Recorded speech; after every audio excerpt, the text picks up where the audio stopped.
Trabalhei por anos sem descanso para conquistar o meu maior sonho, uma casa só minha. Quando finalmente entrei nela, senti que havia comprado a minha liberdade. Mas o que eu não imaginava era que a pior ameaça viria de dentro da própria família. Minha irmã, a preferida dos meus pais, começou a aparecer com frequência, dizendo que queria me ajudar.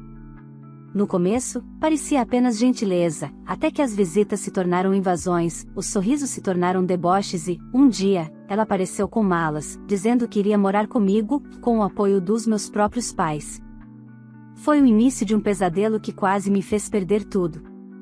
Mas o que eles não sabiam é que eu estava disposta a defender o que conquistei, mesmo que isso significasse enfrentá-los.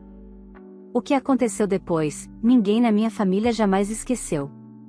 Olá, seja bem-vindo ao canal Histórias Surpreendentes, curta e se inscreva nesse canal, aproveite e ative as notificações. Comente aqui de qual cidade você está assistindo, vou adorar saber e deixar um coração no seu comentário. Trabalhei por anos sem descanso. Foram madrugadas frias, feriados solitários e incontáveis horas extras que me fizeram questionar se algum dia o esforço realmente valeria a pena. Cada moeda economizada tinha um propósito: conquistar um espaço só meu.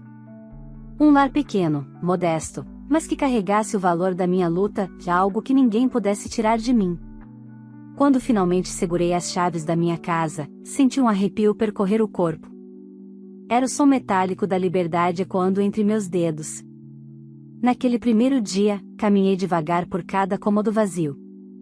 O piso rangia sob meus passos, o ar cheirava a tinta nova e esperança.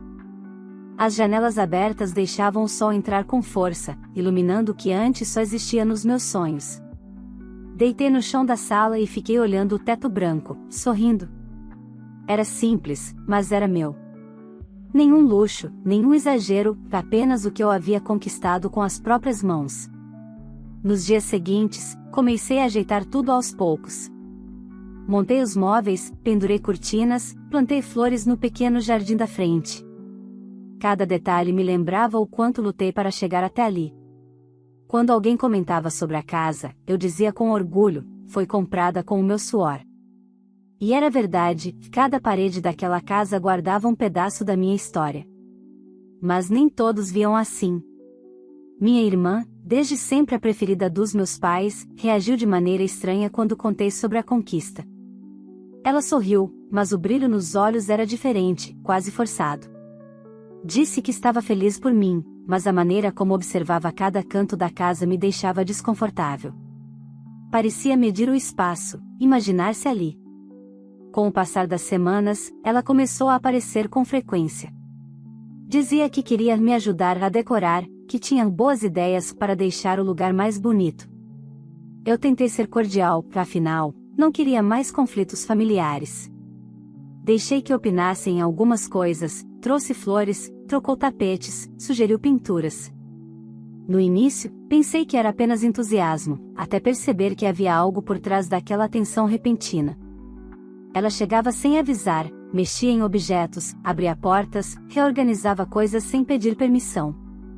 Uma vez, encontrei o armário da cozinha completamente diferente, os pratos trocados de lugar. Outra, o perfume dela impregnava o ar, mesmo eu tendo saído cedo e trancado tudo. Aquilo começou a me incomodar profundamente. Quando comentei com meus pais, esperava compreensão. Mas eles, como sempre, tomaram o partido dela. Ela só está tentando te ajudar, disse minha mãe. Você devia ser mais grata, completou meu pai, com aquele tom autoritário que sempre usava quando queria me silenciar. Era a mesma história de sempre, eu, a ingrata, ela, a filha perfeita. O que antes era orgulho começou a se transformar em medo. Medo de perder o que era meu, de ser diminuída mais uma vez pela família que nunca me reconheceu. Passei a trancar tudo com cuidado, a verificar janelas, portas, portões. Mesmo assim, o desconforto crescia. Pequenos detalhes denunciavam que algo estava errado, luzes acesas que eu jurava ter apagado, móveis levemente deslocados, até roupas fora do lugar. Em uma dessas visitas, minha irmã chegou com um tom diferente e mais possessivo. Disse que eu precisava de companhia, que não devia morar sozinha, e que a casa tinha espaço de sobra. sorriu de um jeito frio, como se testasse minha reação. Naquele momento, senti um arrepio. Naquela noite, demorei a dormir. Ficava pensando nas entrelinhas da conversa, tentando entender o que realmente ela queria. Talvez fosse paranoia, ou talvez fosse o pressentimento de que algo estava prestes a sair do controle. A cada nova visita dela, a sensação se tornava mais clara. Ela não estava ali por carinho, mas por interesse. E, de algum modo, meus pais estavam envolvidos, o tom de voz deles, os olhares, as frases soltas. Tudo apontava para algo maior do que simples preocupação familiar. Eu só não imaginava até onde eles iriam. Nos dias seguintes, a presença da minha irmã se tornou constante. Ela aparecia em horários aleatórios, como se tivesse livre acesso à minha rotina. Às vezes batia a porta logo cedo, trazendo café e pães, fingindo preocupação, outras, surgia à noite com desculpas vagas, passei só para ver como você está. No começo, tentei manter a calma, mas algo em seu jeito forçado de sorrir me deixava em alerta. Havia um tom ensaiado, quase teatral, em cada gesto de carinho. Um sábado à tarde, enquanto lavava o quintal, ouvi a voz dela atrás de mim: você devia abrir espaço aqui para um quarto de hóspedes. Assim, quando eu vier, posso dormir sem incomodar. Olhei em silêncio, tentando entender se era brincadeira. Mas seu olhar era sério. Respondi apenas que não pretendia transformar minha casa em hospedagem. Ela riu, deu de ombros e, antes de sair, soltou um comentário que me gelou o sangue: um dia você vai entender que sozinha não vai longe. Aquela frase ecoou por dias. Desde então, comecei a notar coisas ainda mais estranhas. Certo dia, encontrei a janela dos fundos aberta, mesmo lembrando claramente de tê-la trancado. Em outra ocasião, cheguei do trabalho e percebi que o tapete da sala estava dobrado, algo que eu jamais faria. Pequenos sinais que pareciam insignificantes, mas formavam um quadro inquietante. Quando tentei falar com meus pais, eles não me ouviram. Meu pai, impaciente, disse que eu vivia inventando drama. Minha mãe apenas comentou que eu estava muito nervosa, que devia agradecer por ter uma irmã tão prestativa. A velha narrativa se repetia, e eu me sentia novamente sozinha, como se nada do que eu dissesse tivesse valor. Uma noite, ao chegar em casa, encontrei as luzes acesas e o cheiro inconfundível do perfume da minha irmã. O coração acelerou. Caminhei devagar, com medo do que encontraria. Tudo parecia igual, mas havia uma sensação sufocante, como se alguém ainda estivesse ali. Vasculhei cada cômodo, conferi portas e janelas, trancadas. Tentei convencer a mim mesma de que era imaginação. Mas o medo não passou. Decidi mudar o cadeado da porta principal e trocar o segredo do portão. Foi o primeiro passo para recuperar o controle. Mas a tranquilidade durou pouco. No dia seguinte, minha irmã chegou furiosa. Como assim você trocou as fechaduras? Gritou, batendo o punho no portão. Porque é a minha casa, respondi, sem hesitar. E ninguém entra aqui sem permissão. Ela ficou em silêncio por alguns segundos, os olhos estreitos, o rosto endurecido. Depois, sorriu com deboche. Você acha mesmo que pode me tratar assim? As semanas seguintes foram de pura tensão. Eu evitava contato, ignorava suas tentativas de conversa, mas ela parecia se alimentar do incômodo. Passava em frente à casa, devagar, como quem inspeciona território. Às vezes deixava bilhetes no portão: podíamos conversar, você está se isolando. Nenhum deles parecia sincero. Até que, numa manhã de domingo, acordei com barulhos no quintal. Olhei pela janela e a vi ali, regando as plantas como se nada estivesse errado. Saí correndo até o portão, gritando para que saísse. Ela fingiu surpresa: calma, só estou cuidando do jardim. Você entrou sem permissão. Ora, eu tenho cópias das chaves, respondeu, como se fosse a coisa mais natural do mundo. Meu coração disparou. Como assim cópias? Quem te deu? Ela sorriu. Digamos que eu me antecipei. Você vive esquecendo as coisas, achei melhor garantir. Naquele instante, senti uma mistura de raiva e desespero. Tirei as chaves da mão dela e exigi que saísse imediatamente. Ela fingiu chorar, dizendo que eu estava me tornando uma pessoa amarga. Correu direto para a casa dos meus pais e, no mesmo dia, recebi a ligação do meu pai, furioso. Que história é essa de humilhar sua irmã? Gritou ele. Ela só quer ajudar. Você precisa aprender a dividir as coisas. Dividir. Essa palavra sempre teve peso na minha vida. Desde pequena, me ensinaram que eu devia dividir tudo com ela, atenção, brinquedos, oportunidades. Mas agora queriam que eu dividisse a única coisa que conquistei sozinha. Nos dias seguintes, o clima se tornou insuportável. Meus pais apareceram de surpresa, exigindo explicações, dizendo que eu estava sendo cruel. E, quando eu tentei argumentar, meu pai perdeu o controle. Sua irmã merece essa casa mais do que você. Berrou, apontando o dedo no meu rosto. Se achar ruim, tomaremos e daremos para ela. Fiquei paralisada. Minha mãe apenas balançou a cabeça, em silêncio, como quem concorda. E minha irmã, parada atrás deles, exibia um sorriso frio, o mesmo que me acompanhou por toda a infância. Naquele momento, percebi que minha luta estava apenas começando. Depois da discussão com meus pais, os dias ficaram pesados. O silêncio dentro da minha casa já não era o mesmo. A cada barulho do portão, a cada sombra que passava pela calçada, meu corpo reagia com medo. Eu sabia que algo estava por vir. O jeito como meu pai gritou, o olhar frio da minha mãe e o sorriso calculado da minha irmã haviam deixado claro, aquela história não terminaria bem. Por alguns dias, ninguém apareceu. Pensei que talvez tivessem desistido, mas era apenas o intervalo antes da tempestade. Na manhã de uma sexta-feira, voltando do trabalho, notei um carro parado em frente à minha casa. As malas empilhadas no chão me fizeram parar no meio da calçada. E, quando vi quem estava saindo do carro, meu coração disparou. Minha irmã. E ao lado dela, o marido, segurando duas malas enormes, como quem chegava para uma longa estadia. Que bom que chegou, disse ela, sorrindo. Assim fica mais fácil para a gente se ajeitar. Se ajeitar? Perguntei, sem entender. Respondeu ela, como se fosse óbvio. O proprietário mandou a gente sair do apartamento. Viemos pra cá. Por um segundo, achei que fosse uma piada.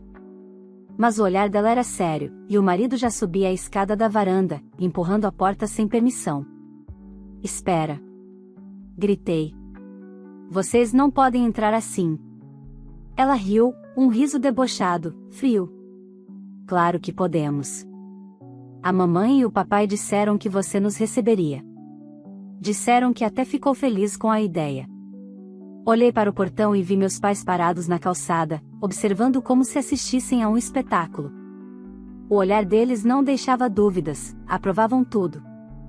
Eu nunca disse isso. Respondi, ofegante.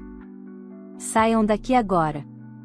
Meu pai cruzou os braços e falou alto, para que todos ouvissem: sua irmã está precisando de ajuda, e você vai negar? Essa casa é grande demais para você sozinha. Essa casa é minha.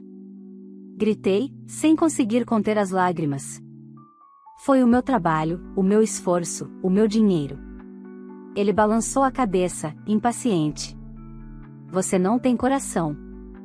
Está se tornando uma pessoa amarga. Talvez mereça perder essa casa, para aprender o que é família. Enquanto ele falava, o marido da minha irmã já havia levado as malas para dentro. Ela passou por mim como se nada estivesse errado, com aquele mesmo perfume doce que me enjoava. Não precisa fazer drama, disse, com uma voz falsa e suave. Vamos ficar só um tempinho, até resolvermos as coisas. Fiquei parada, sem reação, observando os dois invadirem meu lar. Em questão de minutos, meu espaço seguro virou uma cena absurda, eles entrando e saindo dos cômodos, abrindo janelas, falando sobre onde colocariam a cama e a televisão. Isso é invasão. Gritei. Eu posso chamar a polícia. Ela se virou, ainda sorrindo. E vai dizer o quê? Que sua irmã está morando com você porque não tem onde ficar? Vão rir da sua cara. Aquela confiança me assustou. Era como se ela tivesse planejado tudo. E talvez tivesse. Meus pais continuavam do lado de fora, observando, sem mover um dedo para impedir. Aceite, disse meu pai, antes de ir embora. É melhor assim. Você evita a vergonha. As palavras ecoaram como uma sentença. Quando fechei a porta, o marido dela já estava abrindo a geladeira, e ela mexia na estante da sala, reorganizando meus livros como se fossem dela. Passei o resto do dia em silêncio, observando-os tomarem conta de tudo. À noite, enquanto eu tentava dormir, ouvia o som da risada dela ecoando pela casa. O mesmo riso que me acompanhou durante toda a infância, quando meus pais a elogiavam e diziam que eu deveria aprender a ser como ela. Nos dias seguintes, a situação piorou. Eles se instalaram de vez, como se o lugar sempre tivesse lhes pertencido. Tomaram outro quarto, mudaram a disposição dos móveis, começaram a receber visitas de amigos deles, que eu nunca havia visto. Um deles chegou a me perguntar se eu morava com o casal. Tentei manter a calma, mas cada dia era uma nova provocação. Se eu reclamava, ela dizia que eu estava maluca, que era ingrata. O marido dela, calado, apenas observava, com um sorriso que misturava desprezo e ameaça. Procurei meus pais de novo, tentando reverter aquela situação absurda, mas minha mãe foi direta: você precisa parar de agir como se fosse uma vítima. Sua irmã não tem culpa de estar passando por dificuldades.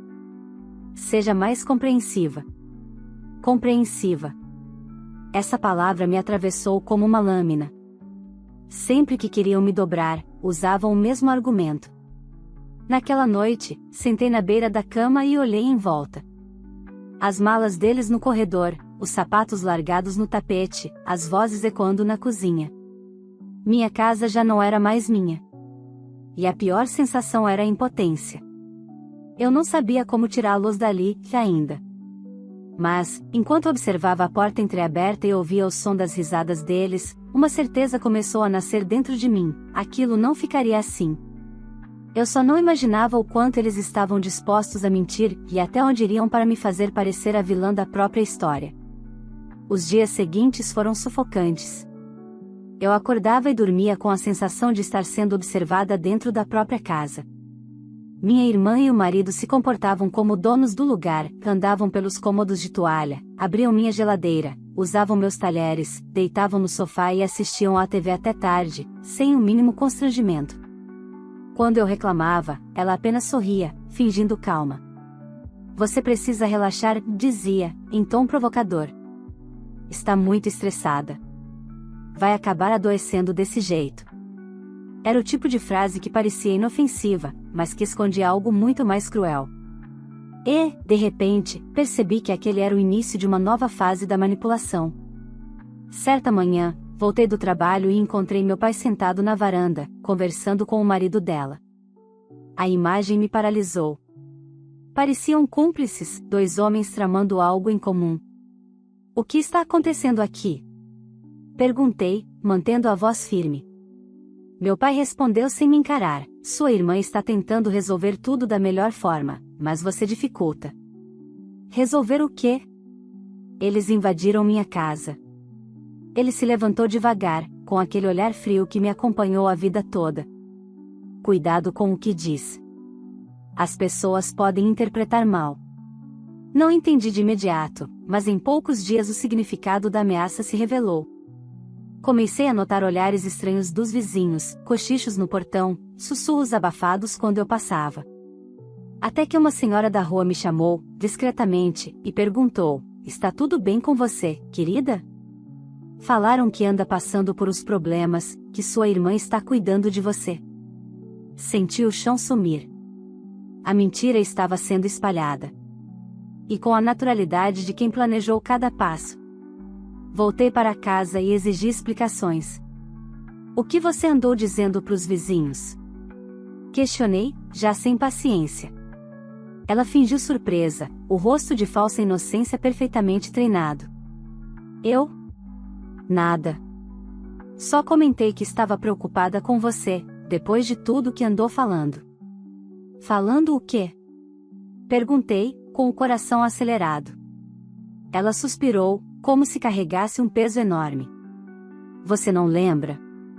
Que estava cansada da vida, que não dormia direito, que pensava em sumir. Tenho as mensagens, se quiser ver. Fiquei sem ar. Que mensagens? Ela foi até o quarto e voltou com o celular em mãos. Mostrou a tela com capturas de conversas, supostamente minhas, em que eu dizia estar sobrecarregada, perdendo o controle e precisando de ajuda. Mas eu nunca havia escrito nada daquilo. Os textos estavam perfeitamente montados, com meu nome, minha foto, até o estilo de escrita parecia copiado. Era um golpe minucioso. Você falsificou isso? Disse, tremendo de raiva. Claro que não, respondeu ela, fingindo indignação. Mas se quiser continuar dizendo isso, talvez seja melhor procurarmos um médico para te ajudar. Aquela última frase foi o golpe final. Ela estava tentando me desestabilizar, e agora usava a minha própria sanidade como arma. Nos dias seguintes, percebi que ela havia ido além. Uma vizinha me mostrou mensagens que circularam em um grupo de moradores, prints de supostos recibos de transferências bancárias que eu teria feito para ajudar minha irmã a pagar o aluguel. As imagens tinham o meu nome, minha assinatura e até um comprovante adulterado, simulando um depósito que nunca existiu. Tudo fazia parte de uma narrativa cuidadosamente construída, a de que eu era uma mulher emocionalmente instável, que havia prometido ajuda à irmã e depois mudado de comportamento. A raiva crescia dentro de mim, mas junto dela vinha o medo. O marido dela, sempre silencioso, parecia observar cada reação minha. Às vezes o encontrava parado na porta do quarto, olhando fixamente, como se esperasse que eu cometesse um deslize. Uma noite, enquanto eu tentava dormir, ouvi sussurros vindos da cozinha. Levantei devagar e me aproximei. Eles conversavam baixo, mas as palavras eram nítidas, ela não vai aguentar muito. Logo comete um erro, e a gente assume de vez, disse o marido dela. Deixa comigo, respondeu ela. Já está todo mundo acreditando que ela perdeu o juízo. Voltei para o quarto com o coração disparado. Eu não podia mais fingir que era apenas um conflito familiar, era uma armadilha. E eu estava presa dentro dela. No dia seguinte, decidi gravar tudo. Instalei discretamente um aplicativo de gravação no celular e comecei a registrar cada conversa, cada provocação, cada mentira dita na minha frente. Enquanto isso, ela continuava a encenação. Recebia os vizinhos com um sorriso falso, dizendo que estava cuidando de mim. De vez em quando, deixava frascos de remédio vazios sobre a mesa, como se fossem meus, e fingia preocupação ao falar com meus pais. Ela precisa de acompanhamento, dizia em voz alta, para que eu ouvisse. Não quero que ninguém diga que não tentei ajudar. Eu observava tudo em silêncio, mas por dentro o fogo crescia. Eu sabia que, mais cedo ou mais tarde, a verdade teria que vir à tona. O problema era que, até lá, eu corria o risco de perder mais do que a minha casa, podia perder o pouco de credibilidade que ainda tinha diante de todos. E, se isso acontecesse, ninguém acreditaria na minha versão da história. A noite depois daquela conversa em que minha irmã se instalara como se fosse dona, acordei com um nó na garganta. Dormi pouco, cada som parecia amplificado, cada passo no corredor transformava-se em uma panela de pressão prestes a explodir. Na manhã seguinte, decidi que não podia mais aguardar, a situação tinha extrapolado qualquer limite de convivência, era uma agressão diária e planejada contra a minha vida. Comecei a reunir tudo o que podia, fotos das mudanças forçadas nos móveis, gravações das conversas em que ela dizia frases manipuladoras, listas de testemunhas, vizinhos que haviam visto o marido descarregar malas, um comprovante de que eu nunca havia feito as transferências que constavam nos falsos recibos, conversas antigas que mostravam minha forma de escrever, para contrastar com os prints adulterados. Passei horas no sofá, com papéis espalhados pelo chão, transformando dor em prova. Procurei um advogado recomendado por uma colega do trabalho, alguém com experiência em direito de família e em questões de posse. Ele me ouviu calmo, anotando cada detalhe. Ao final da consulta, não havia aquele otimismo cego que algumas pessoas oferecem por educação, havia um profissional pragmático que me disse a verdade: temos o suficiente para tentar uma medida imediata. mas precisa ser rápido, eles têm a vantagem da narrativa pública. De volta para casa, senti um misto de alívio e apreensão. Entreguei ao advogado todas as provas digitais, os áudios gravados, as fotos das portas arrombadas e a sequência dos bilhetes que ela deixará. Ele fez cópias, redigiu notificações extrajudiciais e preparou um pedido de reintegração de posse que poderia ser encaminhado ao delegado responsável. Em 2 dias podemos ter uma decisão e a polícia pode conduzir a saída deles, explicou, com a calma que dá confiança. Esses 2 dias foram uma eternidade. Cada minuto parecia um lembrete de que eu vivia sobre um vidro fino que poderia quebrar a qualquer instante. Eles perceberam que algo estava acontecendo. Minha irmã passou a atuar com ainda maior teatralidade, chorava para vizinhos, dizia que eu a estava expulsando, que eu havia mudado, que estava doente. Meus pais passaram a circular mais pela rua, falando alto com conhecidos, plantando versões para que a minha solidão e ansiedade parecessem a prova de que eu já não era confiável. No segundo dia, antes do meio-dia, o advogado telefonou. Eles aceitaram o pedido liminar. A polícia vai comparecer agora para intimá-los a sair. Meu corpo tremeu. Fui até a janela e olhei para a rua, tentando controlar a respiração. Vi a viatura se aproximar, as luzes discretas, o semblante sério dos agentes. Quando tocaram a campainha, o marido da minha irmã abriu a porta irritado, pronto para discutir. 2 policiais, em voz firme, anunciaram que havia uma decisão judicial e que, por ordem da autoridade, a permanência deles era indevida. Tinham prazo curto para se retirar, sob pena de prisão por desobediência. A cena que se seguiu foi de choque. Minha irmã fingiu surpresa, mas havia tensão em cada gesto. O marido tentou argumentar, gritou impropérios, mas os policiais mantiveram a postura. Em pouco tempo, as malas foram levadas de volta ao carro, as portas trancadas por quem finalmente respeitava a lei, e o casal saiu escoltado até o veículo. Enquanto subiam, minha irmã olhou para mim com um misto de ódio e humilhação, a máscara havia caído. Quando os policiais partiram, meus pais já tinham ouvido da rua o que acontecerá. Vieram em passos rápidos, rostos contraídos pela ira. Ao vê-los chegando, senti as palavras prontas na boca deles, acusações, xingamentos, a velha ladainha de desonra e humilhação. Mas, pela primeira vez desde que tudo começara, eu não senti medo. Senti uma serenidade dura, nascida da justiça que eu fora capaz de buscar. Meu pai avançou em direção ao portão, desprezando qualquer formalidade. Como teve coragem? Bradou, com a voz cortante. Você nos envergonhou. Nós te demos teto e ainda age assim? Minha mãe, de braços cruzados, ecoava, você destruiu a nossa família. Espero que tenha orgulho do que fez. As palavras deles eram feridas afiadas, mas eu não recuaria. Respirei fundo e disse, com a voz limpa e firme, se estão tão preocupados, levem eles para a casa de vocês. Porque aqui não entram nunca mais. O silêncio que se seguiu foi quase físico. Meus pais se entreolharam, surpresos por eu ter respondido sem chorar, sem implorar. Eles berraram mais um pouco, cuspiram insultos que se perderam no ar, e se afastaram. Não havia vitória animada nos seus olhos, apenas raiva crua, incapaz de transformar-se em ação. Fechei o portão com a chave que era minha, olhando para a rua vazia onde tinham partido. Senti o peso do cansaço, mas também uma fibra nova se formar dentro de mim. A justiça havia feito sua parte, eu havia feito a minha. Ainda havia feridas para sarar, conversas a evitar, visitas que não voltariam.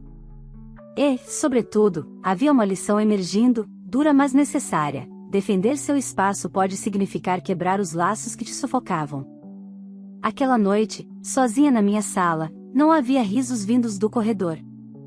Havia, em compensação, o som do meu cachorro dormindo no quintal, o clique firme da tranca na porta e, no meu peito, a certeza de que o próximo passo seria reconstruir, agora, sem sombras dentro de casa. Depois que a polícia retirou minha irmã e o marido de dentro da minha casa, o silêncio tomou conta do lugar. Por um instante, fiquei parada no meio da sala, ouvindo o som dos meus próprios passos ecoando. Era o mesmo silêncio que um dia havia me trazido paz, mas agora soava diferente, pesado, cheio de cicatrizes. Mesmo assim, algo dentro de mim dizia que aquele era o começo da minha verdadeira liberdade. Na manhã seguinte, fui direto à loja de segurança. Mandei trocar todas as fechaduras, cada uma delas. Quis apagar qualquer possibilidade de que alguém ainda tivesse uma cópia das chaves. Depois, instalei câmeras em todos os cantos de entrada, quintal, corredor. O técnico perguntou se eu tinha medo de alguém. Eu apenas respondi: tenho motivos. À tarde, fui até um canil. Olhei para os cães até encontrar um de olhar firme, silencioso, que se aproximou de mim com cautela e confiança. Levei-o comigo. Dei-lhe um nome que significava força, porque era isso que eu mais precisava naquele momento. Coloquei uma casinha no quintal, perto do portão, e pela primeira vez em muito tempo senti segurança ao fechar a porta. Os dias que se seguiram foram de reconstrução. Ainda encontrava bilhetes deixados debaixo do portão, quase sempre com frases passivo-agressivas: "Você exagerou, família é pra perdoar, um dia vai se arrepender." Rasgava cada um deles sem ler até o fim. Eu sabia que, se desse espaço, voltariam a tentar me manipular. Meus pais, por outro lado, não desistiram de me culpar. Quando souberam da ordem judicial, ligaram inúmeras vezes. A cada ligação, o tom de voz mudava, começava com acusações, depois passava para piedade ensaiada. "Você precisa entender", dizia minha mãe, "sua irmã estava desesperada." "Então levem eles para casa de vocês", respondi, fria. "Porque aqui não entram nunca mais." Depois dessa frase, o silêncio se instalou. Não houve mais ligações, nem visitas inesperadas. Era como se tivessem me apagado da árvore genealógica. E, de certa forma, eu agradecia. A ausência deles era um alívio que nunca imaginei poder sentir. Comecei a retomar minha rotina, agora com cautela. Toda vez que saía para o trabalho, conferia as câmeras pelo celular, toda noite, verificava portas e janelas. Não era paranoia, era aprendizado. A casa, antes marcada pela invasão, aos poucos voltava a ser um lar. As paredes já não guardavam o eco da voz dela. O ar estava limpo, o espaço, meu novamente. Mas dentro de mim algo havia mudado. Eu não era mais a mulher que apenas suportava e silenciava para evitar brigas. Aprendi, com a dor, que ser pacífica não significa ser passiva. Que amor não pode ser confundido com obediência, e que família não dá o direito de destruir o que você construiu. Certa tarde, enquanto regava as plantas, as mesmas que minha irmã havia quase arrancado quando quis melhorar o jardim, percebi o quanto aquele ato simples simbolizava tudo que vivi. Eu estava cuidando de algo que tentei proteger e quase perdi. Alguns vizinhos ainda me olhavam com desconfiança, influenciados pelas mentiras que ela espalhara. Mas, pouco a pouco, a verdade se impôs. As gravações, as provas e o próprio comportamento da minha irmã acabaram mostrando quem realmente ela era. Um dos policiais que acompanhou o caso comentou que ela e o marido estavam sob investigação por falsificação de documentos em outro processo. Eu apenas ouvi, sem comemorar. Não havia mais espaço para ódio, só para seguir em frente. Hoje, quando fecho o portão à noite, escuto o latido do meu cachorro e o clique firme das trancas novas. Aquele som me traz uma sensação indescritível, não apenas de segurança, mas de vitória. Demorei anos para entender que liberdade não é apenas ter um lar. Liberdade é poder defender o próprio espaço, os próprios limites, a própria paz. É dizer não a quem sempre esperou submissão. É saber que você pode enfrentar até os próprios pais e a irmã que nunca soube respeitar ninguém, e, mesmo assim, continuar de pé. Agora, quando olho para minha casa iluminada, sinto orgulho. Cada parede carrega a lembrança da luta, da resistência, da coragem que precisei reunir quando o mundo parecia ruir. Não há mais medo. Não há mais gritos, manipulações ou olhares de desprezo. Há apenas eu, e a certeza de que, pela primeira vez na vida, estou onde sempre quis estar, em paz dentro do meu próprio lar. Se você chegou até aqui, me conte, o que você teria feito no meu lugar? Teria coragem de enfrentar toda a família para defender aquilo que conquistou com tanto esforço? Ou tentaria manter a paz, mesmo que isso significasse abrir mão do que é seu? Deixe sua opinião nos comentários, quero muito saber o que você pensa sobre essa história. E me diga também de qual cidade você está assistindo esse vídeo, para que eu possa passar nos comentários e deixar um coração especial para você. Se essa história te emocionou, curta o vídeo, isso ajuda muito o canal a continuar trazendo histórias cheias de superação, força e reviravoltas como essa. Aproveite também para se inscrever no canal e ativar o sininho, assim você não perde nenhum dos próximos episódios. E se você conhece alguém que já precisou lutar para ser respeitado, mesmo dentro da própria família, compartilhe esse vídeo. Talvez essa pessoa precise ouvir que defender o próprio limite não é egoísmo, é coragem.